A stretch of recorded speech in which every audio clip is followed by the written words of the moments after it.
বন্ধুরা, আমাদের পেজ অথবা ইউটিউব চ্যানেল থেকে যে যেখান থেকে দেখতেছেন আপনাদেরকে স্বাগতম। আজকে আমি আমাদের হাতে থাকা মোবাইল ফোনের দুইটি কোড আপনাদের সামনে উপস্থাপন করব।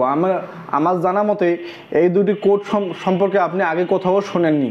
এই দুটি কোডের ব্যবহার আপনি কোনো সেটিংসে খুঁজে পাবেন না, শুধুমাত্র ডায়াল প্যাড দিয়ে ডায়াল করে এই দুটি কোডের কাজ করতে হবে। এই চমৎকার দুটি ফোনের কোড আপনার ব্যবহার করলে আপনার স্মার্টফোনের ব্যবহারের অভিজ্ঞতা আরও বেড়ে যাবে এবং আপনি অনেক অংশে উপকৃত হবেন এবং অনেক ঝামেলাও এড়াইতে পাবেন।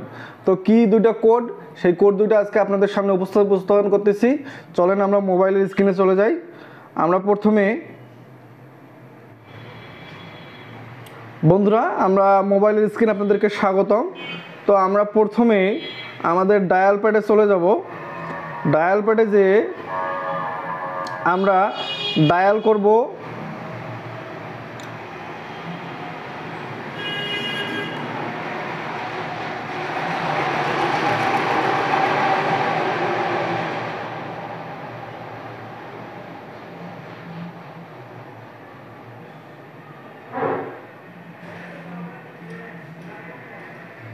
তো বন্ধুরা আমরা প্রথমে আমাদের ডায়াল প্যাডে যাব। ডায়াল প্যাডে যে ডায়াল করব *3 1#।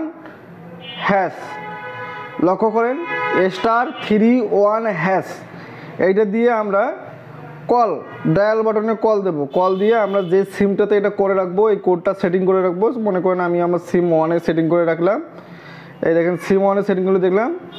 এখন আমাদের একটা মেসেজ আসলো, hide outgoing call ID service was enable. এই যে একটা সার্ভিস আপনার ফোনে অন হয়ে গেল, মানে এই কোডটা ডায়াল করার ফলে আপনার ফোনে আর কোনো আউটগোয়িং কল যাবে না। আপনি চাইলেও, এমনকি অন্য কেউ যদি আপনার হাত থেকে ফোনটা নেয়, উনি চাইলেও ডায়াল করে কাউকে কল দিতে পারবে না, আপনার ফোনটা থেকে কাউকে কল দিতে পারবে না। এবং আপনিও যদি চান, যতক্ষণ পর্যন্ত এই সার্ভিসটি ডিসেবল করব, যতক্ষণ পর্যন্ত এই সার্ভিসটি ডিসেবল না করব, ততক্ষণ পর্যন্ত আপনিও কাউকে কল দিতে পারবেন না। শত চেষ্টা করেন, কিন্তু ফোন থেকে কোনো আউটগোয়িং কল, বিশেষ করে ওই সিমটা থেকে কোনো আউটগোয়িং কল যাবে না এবং অন্য কেউ চাইলেও আউটগোয়িং কল দিতে পারবে না।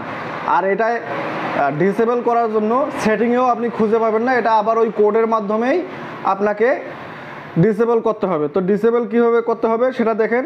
আবার আমরা ডায়াল প্যাডে যাব, যে #3 1#। ব্যাস, এটা দিয়ে আমরা আবার ডায়াল দেব। সিম 1-এ করছিলাম, সিম 1 দিলাম। দেখেন আমাদের সার্ভিসটি ডিসেবল হয়ে গেল। এখন কিন্তু আমি ডায়াল করতে পাবো। বন্ধুরা, এবার আমি 2 নম্বর কোডটি আপনাদের সামনে উপস্থাপন করতেছি। 2 নম্বর কোডটি হচ্ছে, আমরা আবারও ডায়াল প্যাডে যাব। ডায়াল প্যাডে যে *21#। এইটা দিয়ে আমরা কল দেব। কল দিলে দেখেন আমাদের একটা সার্ভিস অ্যাক্টিভ হয়ে গেল। আমাদের ফোনে আর কোনো কল আসবে না। আপনি চাইলেও কোনো কল আসবে না, শত চেষ্টা করেও কেউ আপনাকে কল দিতে পারবে না আপনি এই সার্ভিসটি অন করার কারণে। এবং এটা আপনি ডিসেবলও করতে পারবেন না যতক্ষণ পর্যন্ত না আপনি এই কোডের সাহায্যে ডিসেবল না করেন। এটা কিন্তু কোনো সেটিং, আমি বারবার বলতেছি, এটা কিন্তু আপনি সেটিং থেকে সারাদিন চেষ্টা করলেও এই সার্ভিসটি ডিসেবল করতে পারবেন না। এই ডিসেবল এখন ইনকামিং কল আসার জন্য আবার যদি আপনি ডিসেবল করেন এই সার্ভিসটি, তাহলে আবার ইনকামিং কল চলে আসবে। তো ইনকামিং কল কীভাবে চলে আসবে সেটা আমরা আবারও যাই। আবারও আমরা ডায়াল প্যাডে যাব, যে #21 আবার দিয়ে আমরা কল দেব। কল দিয়ে সিম 1 থেকে কল দেব। দেখেন আমার সার্ভিসটি আবার অফ হয়ে গেল। এখন আমাদের ফোনে কিন্তু ইনকামিং কল আসবে। তো এভাবে এই দুটি কোডের সাহায্যে আমরা সহজে আউটগোয়িং এবং ইনকামিং কলের ব্যাপারে নিয়ন্ত্রণ রাখতে পারি আমাদের ফোনে। তো বন্ধুরা, আমাদের ভিডিওটি কেমন লাগলো? যদিও আমাদের ভিডিওটি ভালো লাগে, অবশ্যই আমাদের চ্যানেলটিকে সাবস্ক্রাইব করবেন। ফেসবুকে হলে অবশ্যই ফলো দেবেন।